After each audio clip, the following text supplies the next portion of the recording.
2022, taking you in a certain direction. If you begin to see through it and you stray, you have these rails like you do on the freeway that will, make a lot of noise at first on the median, but it'll prevent you from going off the rails where we are. How free minds are contained by false narratives and conspiracy rabbit trails. So instead of recognizing how staged everything is, they're looking for evidence of space lasers and missing children that do not exist. Cupstar says, never did know what you were reading was true or not ever. Yeah, they should be using terms like relatively true. True according, or I guess consistent with the world stage script. Elephant Tusk says, prior to the internet, they controlled the news cycle. Yeah, it's kind of fallacious to think that the internet changed anything in that sense, like it was a revolution. Not necessarily. It's just become a little more difficult to quote guardrail. They're definitely aggressive in their attempts to contain stuff, but I don't think it's necessarily breaking free because it's a controlled dialectic. I don't think truthers are evidence of a reformation. It's a controlled opposition thing, like Protestants. Like, sure, you see through the big stuff, but you're still part of the program. You didn't leave the cult altogether. Here's an interesting one. Just a tweet from the other day. We were talking about all these leftists who were being killed by policies that they favored. Basically getting killed by, I guess, criminals who should have remain behind bars, but in their view, the only criminals are the capitalists because the system is criminal and the jails ought to be opened. Anyway, these types, the ones who are anti-cop and always preaching anti-white stuff, four of them or three of them get killed, one of them just gets mugged and carjacked. And I said it's a psyop. And it's a psyop. For some reason, they're trying to, I guess it must have several purposes, but one of them, I think, is to maybe this might favor the right, because this is how they're all taking it. Matthew Winger said, it's not a psyop. It's the result of being woke. It'll get you killed. We'll have criminals running free. We're going to see a lot more of it before that goes out. So people buy the counter narrative, hook, line, and sinker every single time. Watchdog said, Tim, you should talk to Clyde Lewis or that Vera dude, Michael Vera, Last Frequency podcast. They both really seem to believe the government's dumping chemtrails to depopulate the earth. I love conspiracies, but never have seen a chemtrail, only contrails. Okay, I'll take that into consideration. If you have any suggestions for someone you want me to speak to or interview or invite onto the program, maybe even into Discord group chats, it'd be kind of interesting. Maybe we can get Woo's News on again. He got his channel back with 15,000 subs. It's the largest YouTube channel to have an IPS video on it. Exclusive, FBI targets Trump followers as the 2024 election nears. MAGA extremists, we all saw this coming. Nothing new. They've been doing this. They've always been doing this. Linda Curtis shared this. Apparently, somebody in one of these servers thinks that I'm related to Joseph Goebbels, Nazi propagandist, and Oscar Wilde. I'm somehow related to both of those individuals. Not sure how that matters in any broader context. Okay, we didn't really talk about this guy, but maybe we should. Kind of a Morgile looking character. He might even be a Morgile. Half Morgile might be in his blood. If you don't know what those are, just ask anyone in our server. Escaped from the rabbit hole. The conspiracy theorist who abandoned his dangerous beliefs. He spent hours each day consuming truther content. Yeah, he's a red pill addict. Hooked on the Mentanol. Mainlining it. Then he logged off. Can he convince his former friends to question their world view? Now, here's the thing. There are some things that you can come to believe that you can definitely disabuse yourself of, like moon landings or whatever it happens to be. Conspiracy theories are often contrived counter narratives. So the fact that he fell for these things, it's really not an indication that he had some kind of conversion into something that wasn't totally controlled anyway. Like the mainstream conspiracy theories are actually worse. Like, sure, you have a lot of people who believe in chemtrails, but they're not charging you $20 for your emissions test every 6 months. No, that's the conspiracy theorists on the other side of the aisle. Brent Lee struggles to explain why he used to believe that a cabal of evil satanic pedophiles was working to establish a new world order. Struggling?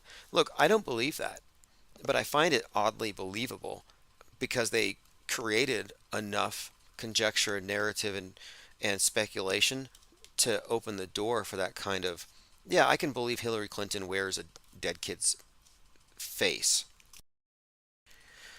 And that laugh is definitely Kuru. But anyway, he says, I cringe at this now. For 15 years, he had signs that the Illuminati overlords were controlling events, that there were government organized ritual sacrifices. See, I used to believe that too. I used to believe that Adam Lanza was an MK Ultra mind controlled shooter, and the Democrats were evil, murdering children, sacrificing them to Moloch for political points. And I mostly believe that because I listened to Alex Jones and did my own research. And the available facts pretty much was like either it happened as the news reported or it's way sicker. And I often describe the mainstream media view, the MSM mediated mind, the default view is the dream world view. But if you go deeper, it's a nightmare. You step through the screen. You say, oh, it's real, but they're not telling us everything. They're not telling us it was a black operation, some kind of mind control op. Like, it gets deeper and darker the deeper you go into the red pill universe, which is where this guy went. And I was there for a while. MSM plus. Mainstream media at face value plus additional factors, like another shooter, for example, a false flag. But the truth of the matter can only be discerned with the subtractive view, MSM minus, stepping back from the screen and saying, well, let me stick with reality first as my frame of reference, then examine what is being shown on the screen. But you can't make the screen your primary frame of reference if you want to see through the Psywar. Stepping forward is the wrong answer. You don't look deeper, you step back. It's a simple trick, and this is why you have people like this. The system is designed to do this. It's designed to take any blue pillar starting to awaken and shift them into the political horseshoe, which is either if you're right leaning, you're going to fall into red pills. If you're left leaning, you're going to fall into wokeism. But either way, you're still engaged in the game. You just have a more intense view of everything. Everything's a little more immediate and everything's a little more exciting, dangerous, interesting. But the thing is, he may have walked away from all these engineered, fabricated, fake conspiracies, but he never got anywhere near the truth. Red pill will never take you to the truth. The red pill narratives are always contained within the political paradigm. That's why Alex Jones is always carrying water for Donald Trump and has been for what, 10 years now. Why is he Mr. Judas Goat Trump? I mean, the biggest Judas Goat of all time, if you look at January 6th. The whole thing was a honeypot, orchestrated, probably written decades in advance. That was not a spontaneous thing, but Jones was always a part of that. And I'm just saying, how is it that somebody who's trying to see through, or someone who's a quote truther, is going to be caught up in the mainstream politics at the end of the day, where all of your red pills lead you to the same voting booth, but you just have a lot more stress in your life? This individual we're talking about, Brent Lee, was inclined to believe in UFOs. Well, that's science now, so that's actually a point in his favor. And Stanley Kubrick staging the moon landing. He saw the satanic symbols at the London 2012 Olympics ceremony and discussed these with his fellow believers. Now he's trying to help conspiracy theorists question their worldview. He's abandoning the truther movement. Okay, again, the truther movement is a religion. It's a long article, there's a lot here, but my point of it is, it was a fake awakening. He just went back to blue. He never left the world stage. And anyone who thinks that returning to the blue, returning to the normie views, is truthier is obviously deceived. The truth doesn't exist on the world stage as a primary frame of reference. It just doesn't. It's always been a filter. It's like in They Live. You put on the glasses to see things as they are. In reality, which is kind of a mirror of that, you have to remove the screen that's implanted, like the lenses that are conditioned, the false argument from authority. NASA scientists got a surprise when they opened up a sample of Bennu asteroid dust. Someone here sent this to me. Bennu is JTF1 sent this to me. Oh, JF1. NASA snorting Bennu dust. Now, Bennu is the original phoenix in the Egyptian mythology. And Osiris Rex, again, King Osiris, went out to the Phoenix Rock and blasted it. This is all just ritual theater. They use all these symbols advisedly, but we think it's just decoration.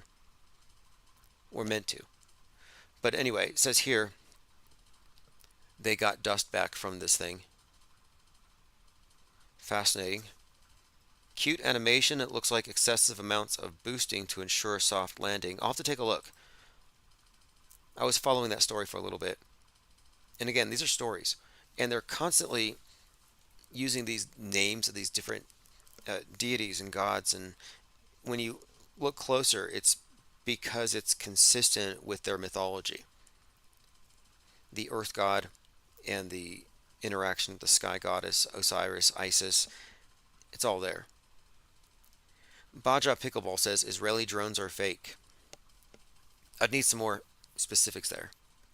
A lot of the footage that I've seen, look, here's an axiom for autohoaxology. Anything that can be faked at a mass casualty simulation drill can be faked on the news. Queen of the QAnon movement, Queen Didaloo, we talked about how she was driven out of town. Yeah, well, she's getting pretty heated in her rhetoric. And so is Santos Bonachos, by the way, who is openly calling for truthers to start killing the deep state. But anyway, Didaloo is a cult figure who grew out of the QAnon movement. Since 2022, she's been on the road, traveling the country, meeting followers in towns across Canada. But as of late, she has started to make very, very violent claims that she says that they need to start publicly broadcasting executions. So it's time.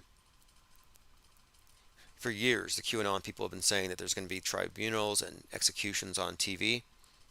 And she has crossed that line. There's a report here from Vice. And she says, failure to cease and desist from your Rothschild CCP communistic behaviors while serving we the people under present natural law will bring forth judgment upon yourselves. You will be found guilty of crimes against humanity, treason, and you will face publicly broadcast executions upon yourselves, which will bring undeserved devastation on your children. So there you have it. The Queen of Q is preparing to murder people on TV. We'll probably get into a little more of this. There have been a lot of people mocking the liberals getting killed by, again, the situation they created. And they're finding a lot of stuff here where one of the parties to the stabbing, the girlfriend who was on her phone, she has a license plate that says K Marx, like Karl Marx, AC, AV, all cops are bastards. Like these are central casting types. Like there in Israel, there's this body being depicted in the back of a truck being driven around town, and it looks like a dummy. It bends like a dummy. It looks like a mannequin.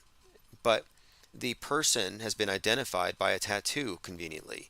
And it's one of these individuals that was disappeared after some kind of a concert, which, by the way, many of the concert goers were found in some canal. There's just too much going on to make any definitive case for any of it other than to point out the abject fakeability of it all.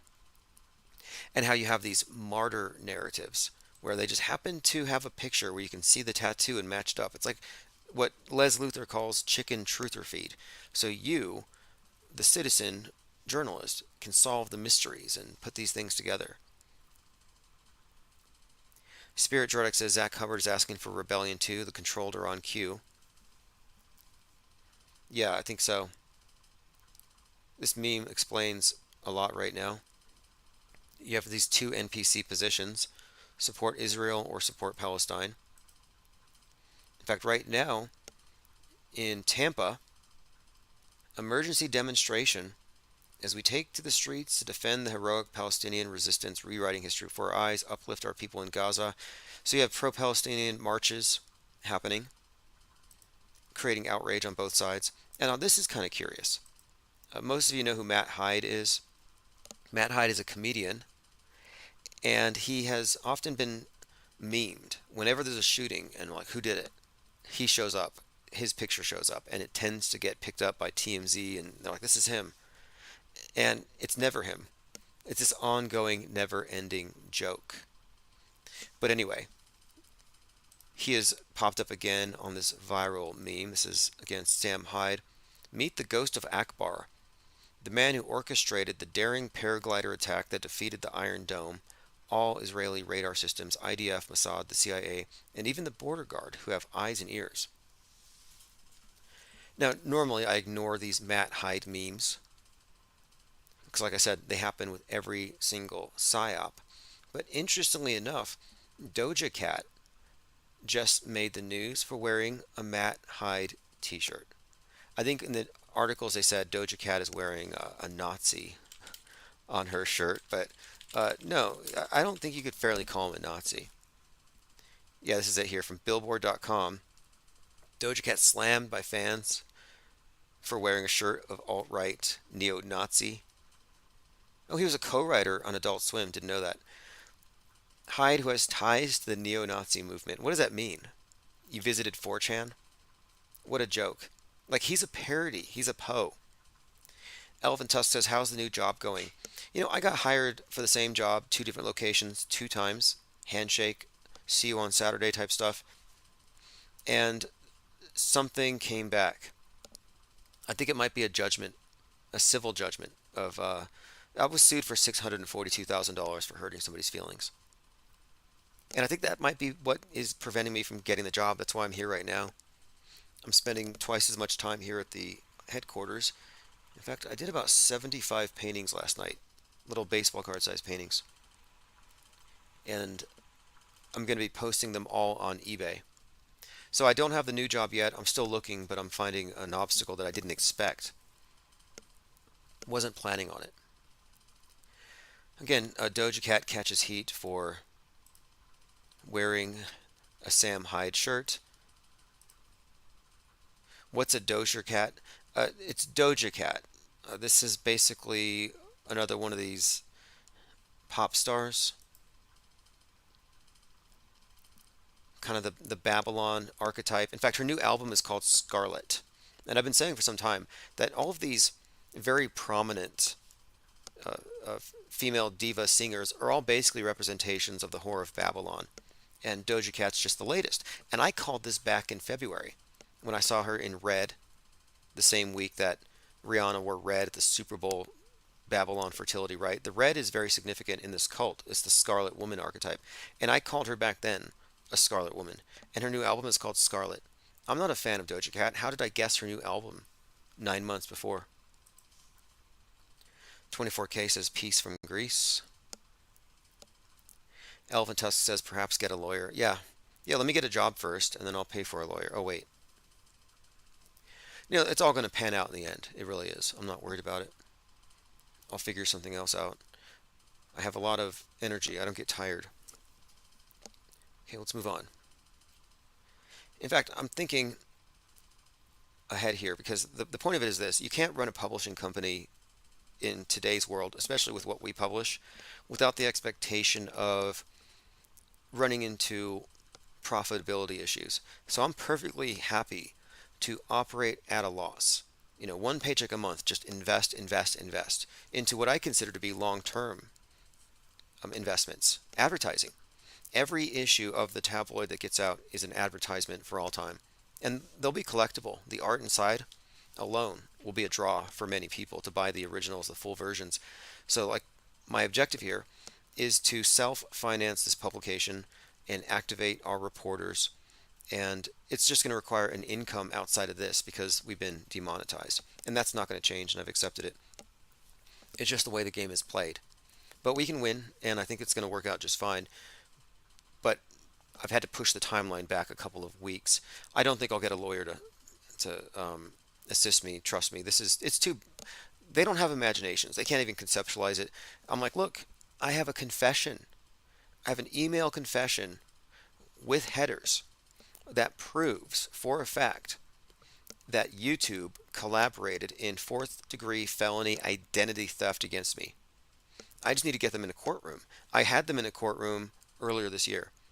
The judge told me face to face that he would love to adjudicate this. Like, he actually agreed with my premise. He thought it was very entertaining that I have YouTube and this other person caught up in this situation, but he said it's beyond his ability to judge it. It has to go out there to Santa or San Mateo County because they didn't want to play. Google, YouTube said, no, we're not going to do it here in New Mexico. You have to go over there because they knew it would delay me. But it's a losing case from their perspective. I have the evidence. So my point is that's going to go through very soon. And when that goes, and one of the reasons why I did that documentary, one of the reasons I jumped on the opportunity is that millions of people are going to become apprised of the IPS through that.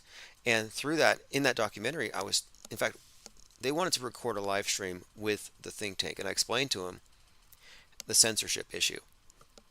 And the night before the crew arrived, all of our channels were pulled. Probably not a coincidence, but I made censorship a part of that discussion. So I think that I might be able to leverage that into some kind of a platform for my grievances against YouTube. And going after YouTube will bring Goldfinch out because they're connected. But I have all the evidence. But they played the jurisdiction game, which I think is very weak. They were mad at me for actually having served them. They don't like the process that I used, which is this third party person. And I'll let you know if anyone here is interested on the progress here. I just stopped talking about the lawfare because it gets old, because it's repetitive and it's slow. But one thing is, there was this inveterate cyberstalker who had doxed more than 350 people who were discussing NASA's fakery. Well, he started doxing me, and I asked him to remove the content because most of it was stuff that was made up, that Marcus Goldfinch made up. So he was, in other words, taking misinformation and publishing it, and it was just a smear campaign against me. So I sued him, and it really rattled him. He spent $30,000 on legal fees trying to shut me down. And at the end of the day, I realized he's never going to pay. He's going to fight it. And when it got to the point where we're scheduling the court dates, he deleted everything. So I figured, okay, I won. It cost him time, money, and he deleted it. So I don't really have a grievance at that point. And I didn't go. I just let it go. Well, he countersued, and I wasn't able to make it to Ohio. It was like a 24-hour drive. I wasn't able to make it, so he won by default, but I can contest it because originally I had contested his countersuit, on the grounds of it being malicious prosecution. So it never should have even seen the courtroom, to be honest. And I'm still going to contest it on those grounds. So he's never going to collect his, whatever he wanted, $600,000 for a meme, for his hurt feelings. And he couldn't provide receipts. I actually requested receipts for any psychiatric treatment. He couldn't provide receipts that his feelings were hurt. My point of it is, I sued a cyber bully and doxed him. He was so mad, he countersued. He got a default judgment, and that judgment may be the thing that has blocked me from this job. Just a suspicion. Okay, we're talking about Matt Hyde. Let's move on. A few more things. Oh yeah, this is a very important, timely reminder.